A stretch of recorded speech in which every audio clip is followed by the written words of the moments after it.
Hey guys, it's Robin Nash. I am here with Chef William Turner. We are getting ready for the big game on Sunday, and everyone always wants to know what should they bring for a side, or if you're hosting, what should you cook? And the big game on February 3rd is Pork Rind Appreciation Day. Yes, it sure I've is. never even heard of Pork Rind Appreciation Day, but they have a holiday for everything nowadays. Give us this amazing recipe. Tell us a little bit about yourself. Well, I'm a private chef here in Scottsdale, Phoenix area. I do parties of, say, 30 and under. I come in and kind of let the party go where it goes. Why does it have to be 30 and under? I can't really handle anything over 30. It gets a little, the food will come out cold. You mean people need to be 30 and over? No, 30 and people. Oh my gosh! I was like, what do you have against people over 30? I check your IDs at the door. Awesome. All right, so let's see what you got here. I would love to see what pork rind recipe you're gonna make that's gonna make me want to eat pork rinds. But this is the bean dip. It's pretty simple, especially for my Arizona people. We're just gonna add that in. I love pinto beans. I do too. I love black I'll beans also. try You can do it. this with black beans, so easy. Okay. And you can make this recipe your own. This is just one way.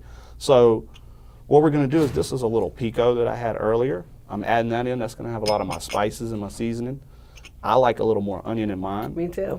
Little green chilies. It's so much better when someone else organizes it for you. Right, and then I'm gonna add a little extra pinch of garlic. Okay. Little fresh So cilantro. this is a no-bake recipe. You can just do it right on the counter. And then what we're going to do is we're just going to stir this around. Make sure you get it incorporated really good. That's the trick. And then I would let this sit for maybe an hour in the refrigerator. I can already smell the garlic. Yes. And that's how we do it. So then we would just take one of these plates. Wait, that's it? Yep, that's it. That's how simple this is. And We have we're all just these gonna other put a little fun bit- things over there, like the cheese and And then we're going to, salsa. so that's what we could do. We could top it however you like. Oh, A little okay. cheddar, little cheese, a little more tomato. It's I gonna love be that I'm messy. about to eat this pork rind with this beans. It's pretty good, right?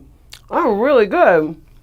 Ooh, it's It goes spicy. good with the pork I rinds for love sure. garlic and spice, and that is garlic and spice.